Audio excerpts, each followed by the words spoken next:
Mr. Speaker, Republicans, with a straight face, come to this floor and pretend that these bills are about fraud, waste, and abuse.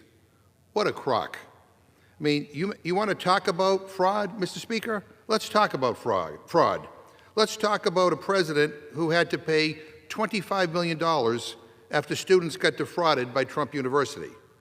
Let's talk about how Trump and his family have made more than $4 billion since he became president through crypto schemes, corrupt foreign deals, self-dealing government contracts, shady real estate transactions, and pump and dump stock schemes. Let's talk about the sweetheart deals, the pardons, the loopholes, the contracts, the favors, the corrupt giveaways that seem to follow this administration everywhere it goes.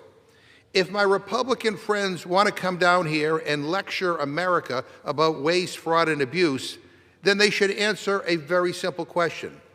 Do they support the deal that gives Donald Trump and his family blanket immunity from federal investigation or prosecution? Do they support what amounts to be an unlimited stack of get-out-of-jail-free cards for tax crimes, insider trading, bribes, kickbacks, sweetheart contracts, or any other crimes that could be investigated by the federal government? Yes or no? Yes or no? I mean, I am outraged by this, and I think it is corrupt as hell. And I think the American people deserve to know why Republicans are so obsessed with attacking poor people, but suddenly lose their voice when Donald Trump uses the federal government like his own personal protection racket. But that is not what Republicans want to talk about. Their idea of cracking down on fraud is simple. Go after people with the least so they can give more to those at the top. Go after poor families. Go after hungry kids. Go after students trying to get an education. Go after parents trying to afford child care. Go after pregnant women who need help buying food. That is what these bills do. That is what these bills do. So let's go through them one by one. Their TANF bill does not help one struggling family. It gives the Trump administration more power to make the safety net harder to use and easier to weaponize. Their child care bill does not bring down the cost of child care by 1 penny. Not one. It just adds more red tape and more paperwork. Their student aid bill does not help students.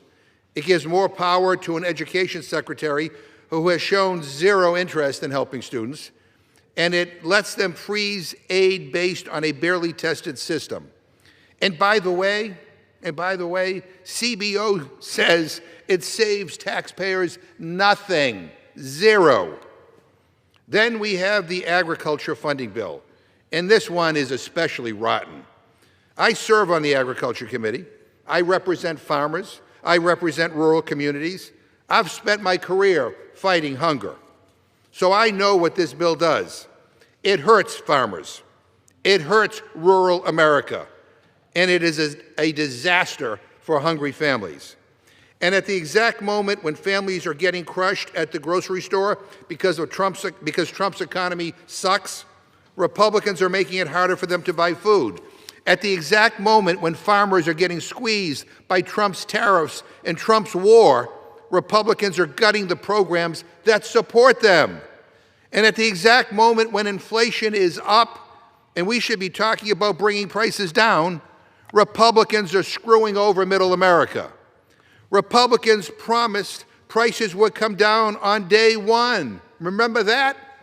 Well, here we are, a year and a half in, and everything is up. Groceries are up. Energy costs are up. Inflation is up.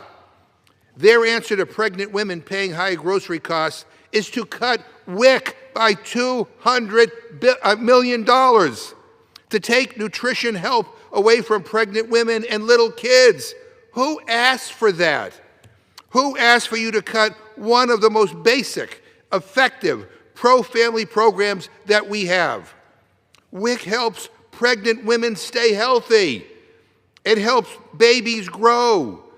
It helps new moms. It helps them buy milk and eggs and vegetables and formula and healthy food. And Republicans want to gut it. And by the way, they want to totally decimate the fruit and veggie voucher, which since 2007 has helped make sure moms of newborns can afford to eat healthy food. Mr. Speaker, why would you eliminate that? At a time when fruits and veggies are getting more expensive, why would you slash a benefit to help prevent postpartum moms from being malnourished because they can't afford healthy food? I mean, Republicans can always find money for another illegal war. They can always find money for billionaire tax breaks. They can always find money for corporate giveaways. But fruits and veggies for a pregnant or postpartum mom, formula for a baby, food for toddlers, then they have a problem? I mean, what the hell is wrong with these people, Mr. Speaker? And I thought they wanted to make America healthy again. I do too, but here's the problem, Mr. Speaker. You can't say that you care about children's health while cutting the program that makes sure kids can eat healthy. You can't say that you care about wellness while voting for a bill that will malnourish our communities. And this bill does not stop there. I mean, it weakens support for Food for Peace, a program that feeds people facing famine around the world, a program that buys from American farmers, a program that shows the world that America can still do something decent and humane. Why cut that? Who does that help? What kind of people look at hungry kids here at home, struggling farmers and rural towns begging for investment, and say, sorry, we need the money for billionaires, for slush funds, for White House renovations, and for an illegal war? I mean, I'll ask again, what the hell is wrong with them, Mr. Speaker? Their entire agenda is about supporting those at the very top, the Mar-a-Lago class, and the hell with everyone else. This rule deserves a no vote, and this cruel, upside-down agenda deserves to be rejected. I reserve my time. Gentleman reserves. Members are reminded to refrain from engaging in personalities toward the president. Gentlelady from Indiana is recognized. Mr. Speaker, let's be clear that this bill provides $8 billion for WIC, which is the level needed to serve expected participation. As the Appropriations Committee crafted this bill, they worked with USDA and OMB to get the most recent program data. This funding level reflects that participation that has been declining, and it is not projected to be as high as originally estimated for fiscal year 2027. USDA also expects to have sufficient carryover funds. Remember, WIC is 2-year funding, and they expect to recover more unspent funds from the states. With the lowered participation estimate and increased carryover funds, $8 billion will fully fund the program, full stop. It's completely false to believe that there will be people kicked off of the program. Funding this at the level necessary to meet the need is exactly what we're doing in this bill. Mr. Speaker, I would like to yield 2 minutes to the gentleman from Florida, Mr. Herodopoulos. Thank you very much. 2 minutes to the gentleman from Florida, Mr. Herodopoulos. Thank you, Mr. Speaker. What I did notice across the aisle here is that they didn't defend what happened. What happened is that people stole money. This isn't a theory, it's a reality. In Minnesota, a person was recently convicted and will serve now 41 years in prison because they committed fraud. These bills are just simply designed to show the reality that people are stealing money from people who make America work every single day. There was no defense here. It was just a usual hyperbole. The same hyperbole that brought us 9% inflation, the same hyperbole that doubled interest rates, and the same hyperbole that raised food prices, and the reason why we are now in the majority. Voters simply want accountability and they want action, and that's exactly what we provide. We help people who are truly in need and don't turn a blind eye to fraud. And now we all know why they hated DOGE, because it exposed fraud. That's why they didn't like it. We finally put the lights on and said, hey, enough is enough. And that's why we're here today to talk about fraud, because a society that tolerates fraud weakens the bonds of trust that hold this nation together. And it's not just in healthcare, now it's even in education.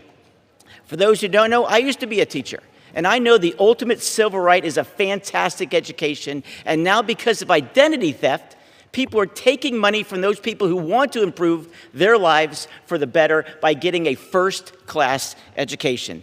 This is the most common sense bill that we've had in the 2 years that I've been here. I am proud to support this so the folks who truly need the resources will finally get the resources. And with that, I yield back.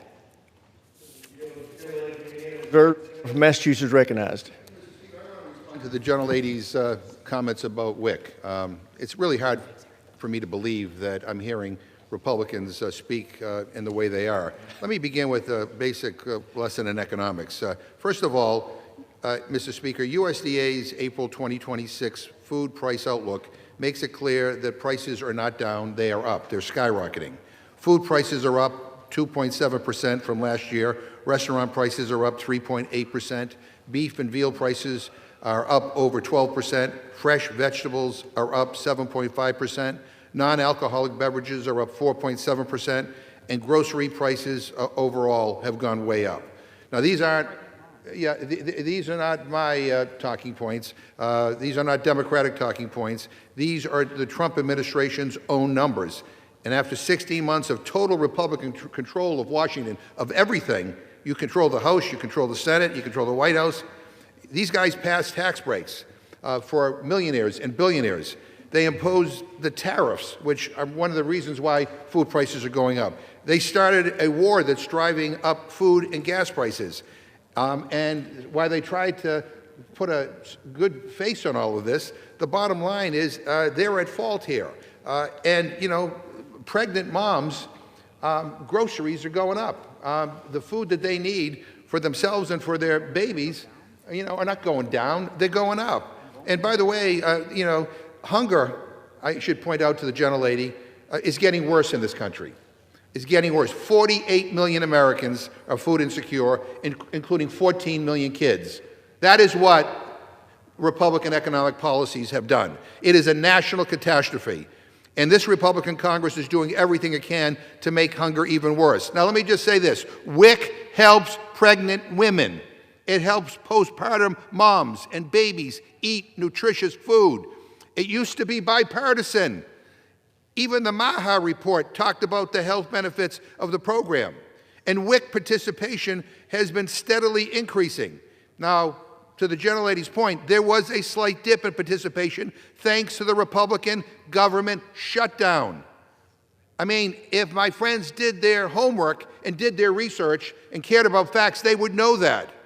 But the National WIC Association, the voice of 12,000 service providers across the country, has scientific modeling that tells us participation is expected to continue climbing. And it makes sense. And it makes sense given the fact that food prices are going through the roof. People can't afford their basic necessities. I mean, we have been in situations in the past where WIC almost ran out of money. Providers, states, and families were scrambling. New moms were worried about that their toddlers wouldn't have access to food. I mean, I don't think it's a radical idea to want to make sure that the program is fully funded. And, you know, and I'll just also, you know, which the gentlelady hasn't responded to, could somebody explain to me, you know, why Republicans are cutting the fruit and veggie benefit that used to be in this bill? I mean, what sense does that make? I reserve my time. Reserves. Gentlelady from Indiana is recognized. Thank you, Mr. Speaker. I'm really happy to hear my colleague acknowledge that pregnant women carry babies. Mr. Speaker, I would like to yield 3 minutes to the gentleman from Ohio, Mr. Taylor. The gentleman from Ohio is recognized for 3 minutes. Thank you, Mr. Speaker, and I thank Representative Houchin for yielding the time. Mr. Speaker, I rise today in support of the rule, which includes H.R. 8646, the Agriculture, Rural Development, Food and Drug Administration, and Related Agency Appropriations Act of 2027. Through this bill, Republicans are making critical investments in American agriculture, continuing to fund broadband expansion programs in rural regions like mine in Appalachian, Ohio, and providing funding for critical community projects. Counties like those in my district have been left behind for too long when it comes to internet connectivity and repairing water infrastructure that our communities rely on every day. This bill delivers long overdue support for rural Ohio families so they can have the tools they need to thrive. 4 of my community project funding requests are included in this bill, which would bring over $2.5 million back to Ohio's 2nd Congressional District to fund vital projects, including freshwater infrastructure, outdated wastewater systems, and workforce training, leading to well-paying jobs for the poorest Ohioans. These funds are critical to improving the quality of life in Ohio for families in my district, their access to education and employment opportunities, and will make our region a better place to live, work, and raise a family. With regard to broadband, this bill encourages the USDA to coordinate closely with the National Telecommunications and Information Administration to avoid duplication of benefits, protecting funds to ensure every family has access to the internet and thereby the modern economy. It additionally encourages the USDA to work with all relevant broadband stakeholders, including those with new technologies that may help extend the service. This bill also cracks down on foreign ownership of American farmland by making the Secretary of Agriculture a member of the Committee on Foreign Investment in the United States and transferring the responsibility of tracking foreign land ownership from the Farm Service Agency to the USDA Office of Homeland Security. Republicans are actively tracking, monitoring, and taking action against adversaries buying farmland. This will better align national security efforts and ensure our nation's critical food supply is protected for generations to come. After all, food security is national security. Mr. Speaker, I'm proud to stand with my Republican colleagues and urge passage of this bill to protect critical federal resources for taxpayers who depend on them, ensure our food supply chain and farmland are able to keep food on our families' tables for generations to come, and make sure every rural family can connect to the modern economy. I want to thank Chairman Tom Cole, Subcommittee Chairman Harris, and the entire Appropriations Committee for all the hard work they did getting this bill to the floor, and I look forward to continuing to work alongside my Republican colleagues to deliver real results to the American people.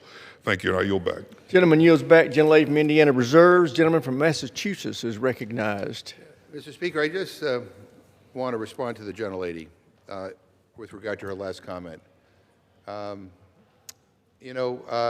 Rather than respond substantively to a single thing that I said about Republicans cutting the WIC program, Women's, Infants, and Children, that is in the name of the program, rather than responding to why Republicans are cutting the fruit and veggie program, she responds with a dig at trans people. And that's the Republican conference in a nutshell. It really is. I mean, we want to fight hunger. They want to fight culture wars. And that's the difference here. And this bill, is an attack on the most vulnerable people in this country. And I mean, for the life of me, I just don't understand, where they're coming from. I mean, their arguments, it just takes my breath away. That they waste time on culture wars. They don't give a damn about the fact that there are 48 million people in this country who are hungry. That there are millions and millions of children in this country who are hungry. And I'm going to tell you, by cutting these programs, you're not saving any money. You're creating more problems. Because if programs like WIC get cut and other nutrition programs get cut, then people can look forward to a life with a whole myriad of healthcare problems that are going to be very, very costly. And I mean, again, it's just like, boy, you guys, you're something else. Mr. Speaker, I'm going to urge that we defeat the previous question, and if we do, I'm going to offer an amendment to the rule to bring up H.R. 8914, which prohibits the use of taxpayer money to create a slush fund to compensate January 6 rioters, and to also compensate MAGA sycophants, senior government officials, and members of the President or Vice President's family. Mr. Speaker, following President Trump's settlement of his bogus lawsuit against his own IRS, he tried to commandeer nearly $1.8 billion in taxpayer funds to bankroll a slush fund for the January 6th insurrectionists and other aggrieved MAGA loyalists. After the obvious outcry at this ludicrous use of taxpayer dollars, Acting Attorney General Blanche said yesterday that they weren't moving forward with the fund. Well, Mr. Speaker, that isn't good enough. Why? Because no one believes them. I mean, I wouldn't trust the Acting Attorney General to tell me the correct time. And even the people who stand to benefit from their roles on January 6th don't believe them. Enrique Tarrio, the leader of the Proud Boys, who was convicted of seditious conspiracy for his role on January 6, told the reporter, quote, "This isn't an abandonment. I believe even if this fund is killed in the courts or at the congressional level, the president will find a way," end quote.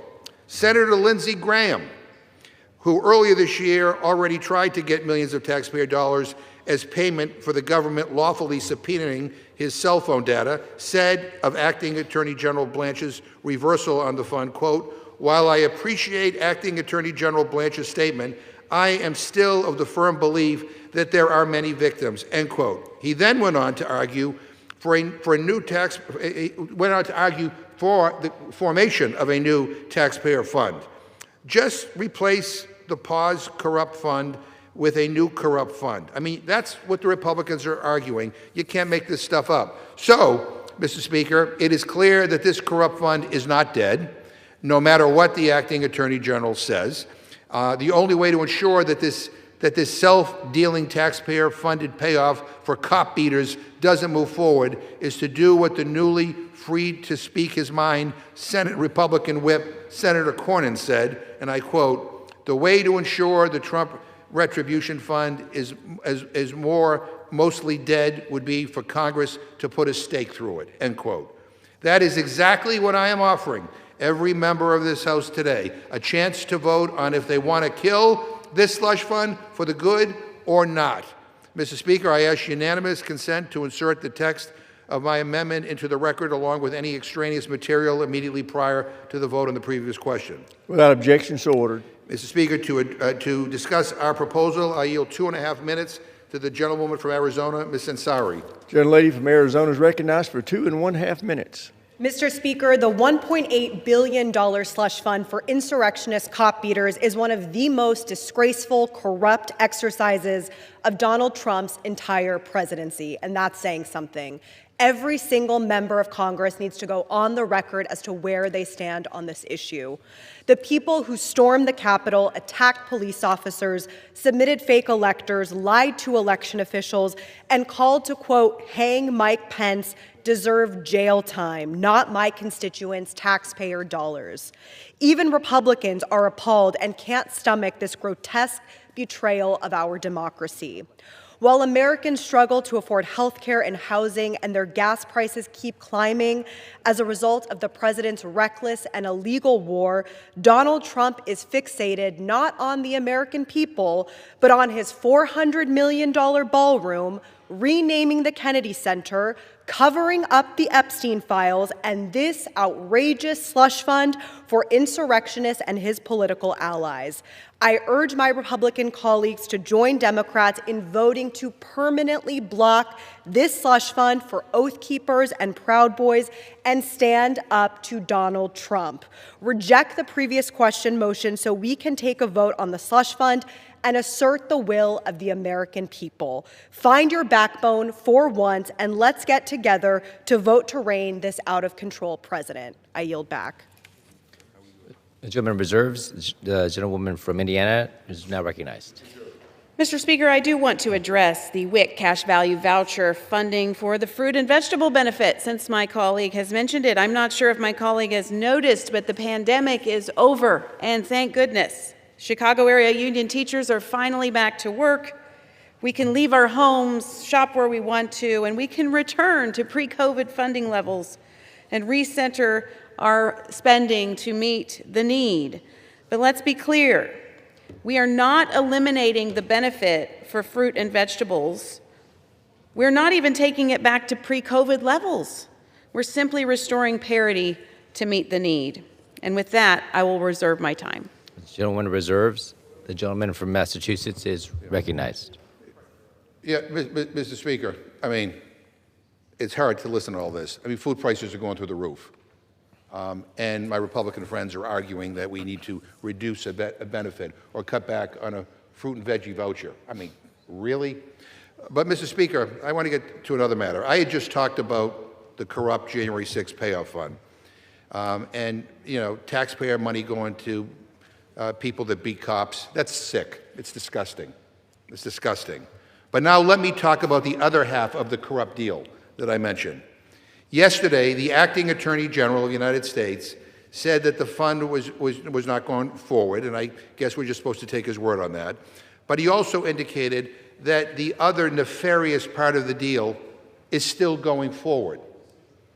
Tucked into this agreement that Trump hopes you will not notice is a get-out-of-jail-free card for him and his entire family. I mean, it's right here. Donald Trump, with the help his personal criminal defense attorney turned acting Attorney General Blanche, has drafted a separate agreement granting himself and granting his family and granting his businesses full immunity from any violations of federal law, criminal, civil, or administrative.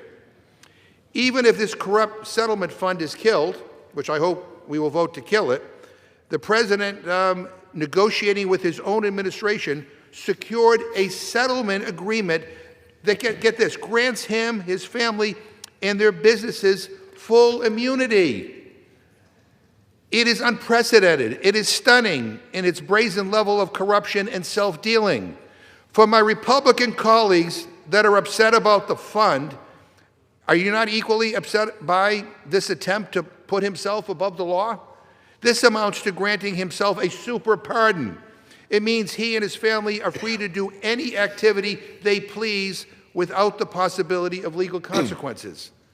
Now let me just read a bit of what this agreement says. The entire federal government is, quote, forever barred and precluded from prosecuting or pursuing any pending claims, whether presently known or unknown, against Trump, his family members, and businesses, or collecting any taxes, fines, or other payments due to the U.S. government. Now, Mr. Speaker, do you realize what this means? It means the Trumps and their businesses are not only shielded from enforcement of any taxes that they might have dodged, or enforcement of any fines or payments they may owe to the government, but from any and all consequences for violating any federal crimes or civil law.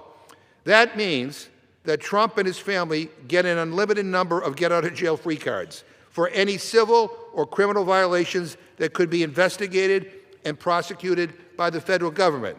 Now, here are a couple of examples of what Trump could be shielding himself from. Any liability for insider trading or prediction markets like Kalshi or Polymarket that Donald Trump Jr. or any other Trump may be involved with. Any bribes or kickbacks paid by Jared Kushner or any other Trump family member to the Saudi royal family. Any allegations of sexual assault by Donald Trump revealed in the Epstein files. I mean, he's protected on that.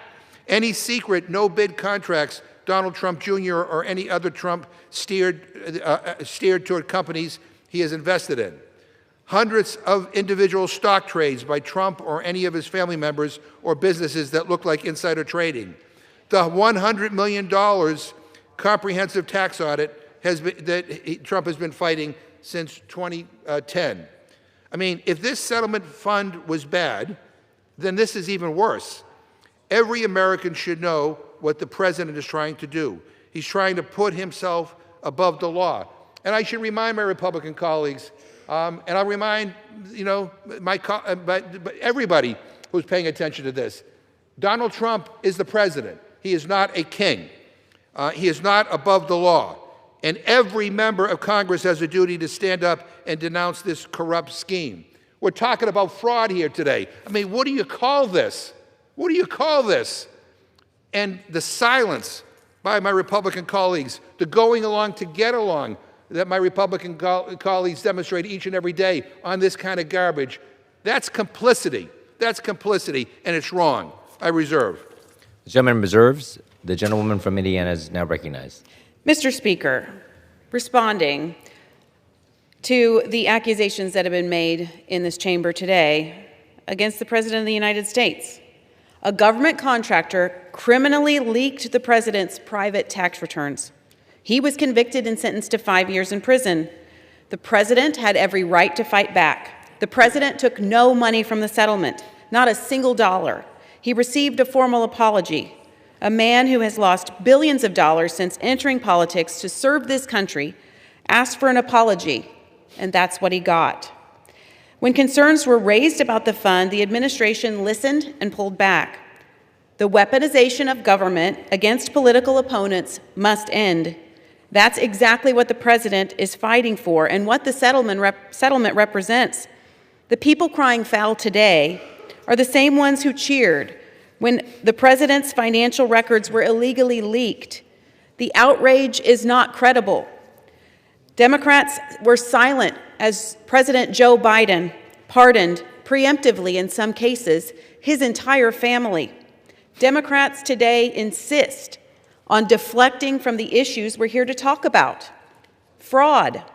Republicans have sounded the clarion call on waste, fraud, and abuse that exists within the federal government. Meanwhile, Democrats have been content to use hyperbole and vitriolic attacks to hide behind the fact that they have no desire to ferret out this systematic waste, fraud, and abuse that's plaguing our programs.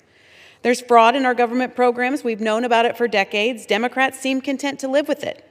But Republicans in Congress have been consistent in going after it. Despite the head in the sand posture by our Democratic colleagues, we went after it in Obamacare in H.R. 1, and guess what? The CBO stated that premiums would go down as a result of our work. We went after Medicaid fraud, especially involving illegal immigrants. And by the way, a federal court recently ordered officials to turn over Medicaid information to ICE enforcement. We went after waste, fraud, and abuse through our rescissions package, and once again, Democrats refused that premise ever existed, even though it's right in front of their eyes. One just needs to look at the ever-revealing child care center fraud in Minnesota. The universe of money that stands to be squandered by overbilling could reach in the hundreds of millions of dollars. Worse yet, it's been discovered before, as I mentioned, and has the glaring inability for Minnesota to properly create any enforcement checks. Just earlier this year, the Inspector General of Minnesota released an audit that randomly sampled payments to child care centers in 2023, finding an astonishing 11% of government outlays have problems related to attendance and proper payment, and that was simply based on a random sample. Here's a direct conclusion from the Attorney General's report: a lack of oversight to ensure accurate and complete attendance documentation could increase the risk of fraud, waste, and abuse to the CCCAP program.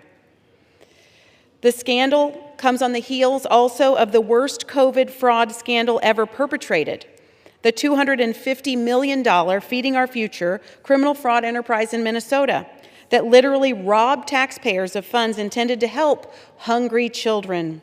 And early reporting is potentially discovering concentric circles around individuals and families involved in that criminal enterprise, including these child care centers.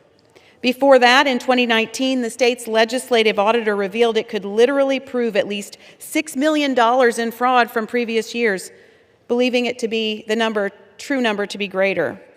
It's not limited to food benefits either. ABC News reported that student loan fraud that's targeted in this bill that we're considering this week, known as ghost students. They had thousands of colleges across the country with sophisticated thieves becoming a scourge.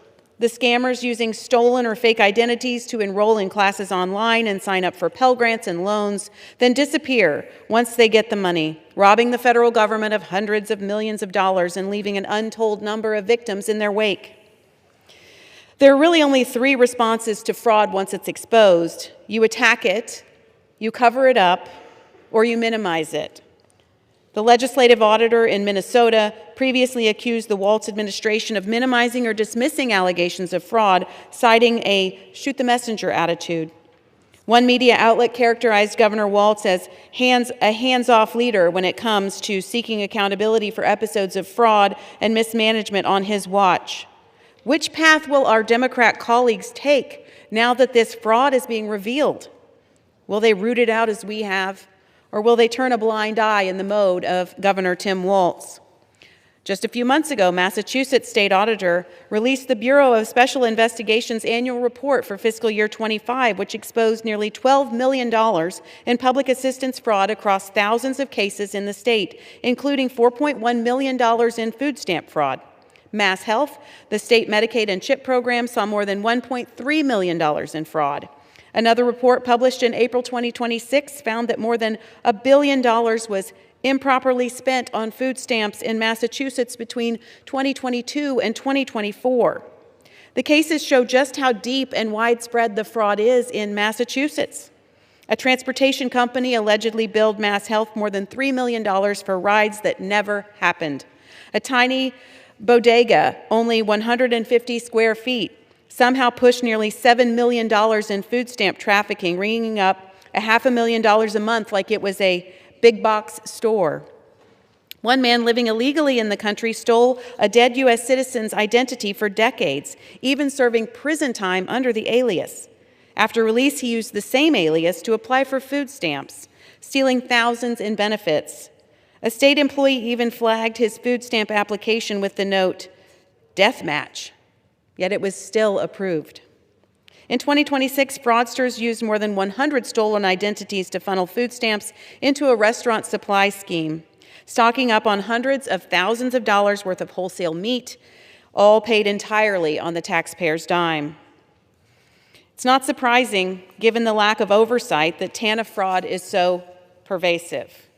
Just take a look at Colorado, where 135 cases of theft were reported by Pueblo County. Benefit recipients in 1 week alone totaled $73,991 in losses, including 40 TANF Colorado Works customers totaling $19,344. This is just a short sample, Mr. Speaker, of the fraud committed in primarily Democrat states that we know about. And it is Republicans, once again, that are heeding the call, the request of American families to root out waste, fraud, and abuse and protect our tax dollars.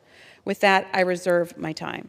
The gentlewoman reserves. The gentleman from Massachusetts is Oh, my recognized. God, Mr. Speaker. I don't even know how to respond to all that. Well, first of all, let me just set the record straight. The gentlelady said that neither myself nor anybody on the Democratic side was critical when Joe Biden pardoned his son Hunter. I will point. That's just not true. I have an article here that says Rep. Jim McGovern criticizes Hunter Biden pardon. Disappointed president didn't honor pledge.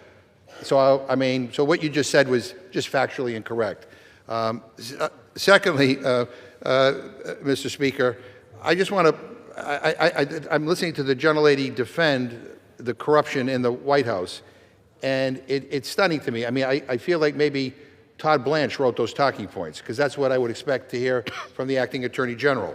But let's just, for the record, let's just set the record straight. Remember, Donald Trump sued a government that he runs for $10 billion for leaking information when he was in charge of the same government.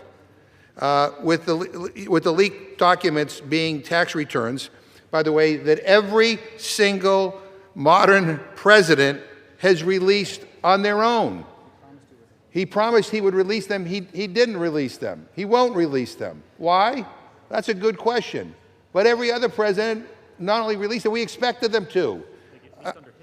And again, what he's complaining about happened under his watch. The gentlelady also said that Trump lost a lot of money. I want to ask unanimous consent, Mr. Speaker, to insert in the record an excerpt from an article from the New Yorker entitled, "Trump's Profiteering Hits $4 Billion." He's made billions. Without objection. Since he's been in the White House. I don't know what the hell she's talking about. And, Mr. Speaker, I also want to request unanimous consent to insert into the record an article from Forbes entitled, "Here are Donald Trump's 10 Best Stock Trades of 2026. Boy, I wonder what that's all objection. about. Yeah, when we talk about fraud and corruption, Donald Trump has pardoned or issued commutations for 21 convicted of healthcare fraud.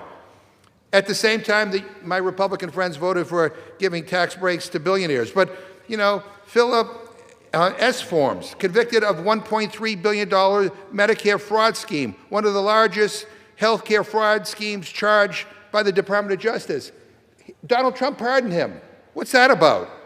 Judith Negron, convicted of orchestrating $205 million in terms of a Medicare fraud scheme involving assisted living facilities.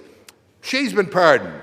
John Michael Harder, convicted of defrauding people of $120 million in investments through his senior housing and assisted living facilities. He's been pardoned. I go right down the list. All these people that have been pardoned. And I want to insert this, unanimous consent, Mr. Speaker, to insert all the rich and connected fraudsters that have been pardoned by this president. Yeah, without objection.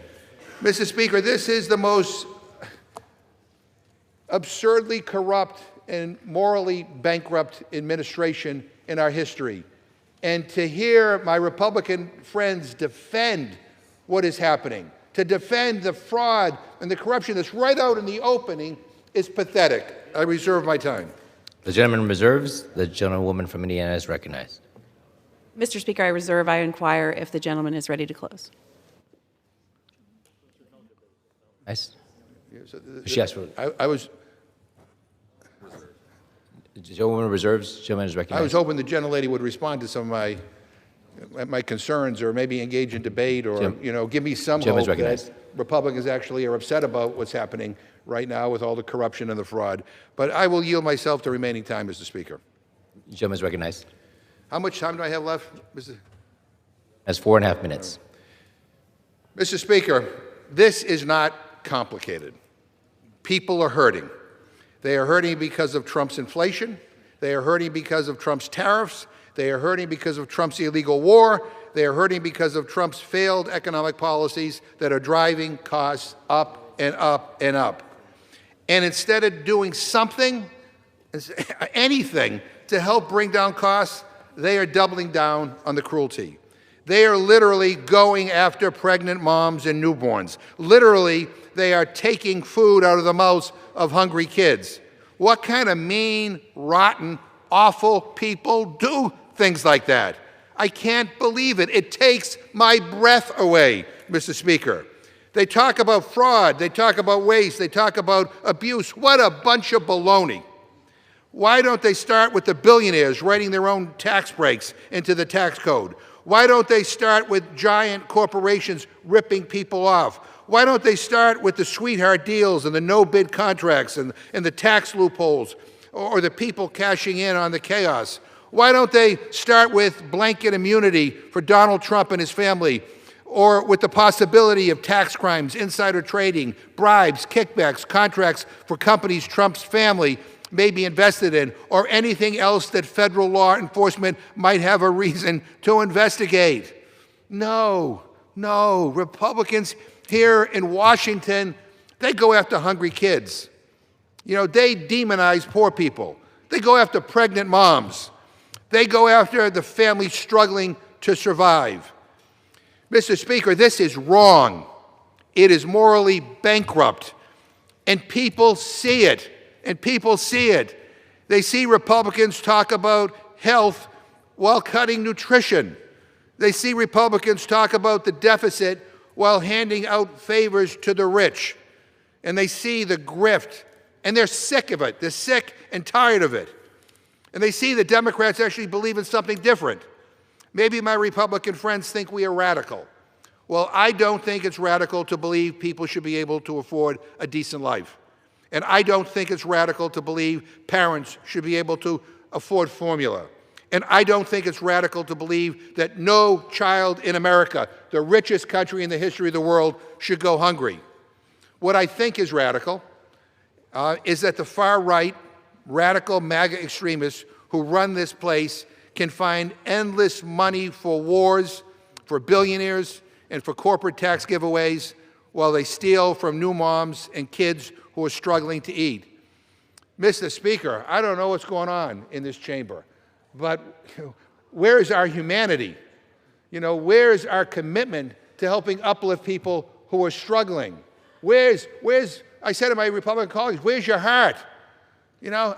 People are looking to us for help during these very difficult economic times. And what they're getting is all the garbage that my friends are bringing to the floor, stuff that does nothing to improve anybody's life. And you want to talk about fraud and you want to talk about corruption? I just gave you a boatload of facts and figures for you to go after. And instead, when it comes to the Trump White House, oh, hands off. We're going to give him immunity not only for past activity, but for anything he does in the future.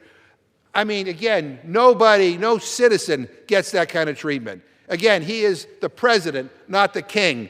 And people in this chamber have to start recognizing that fact.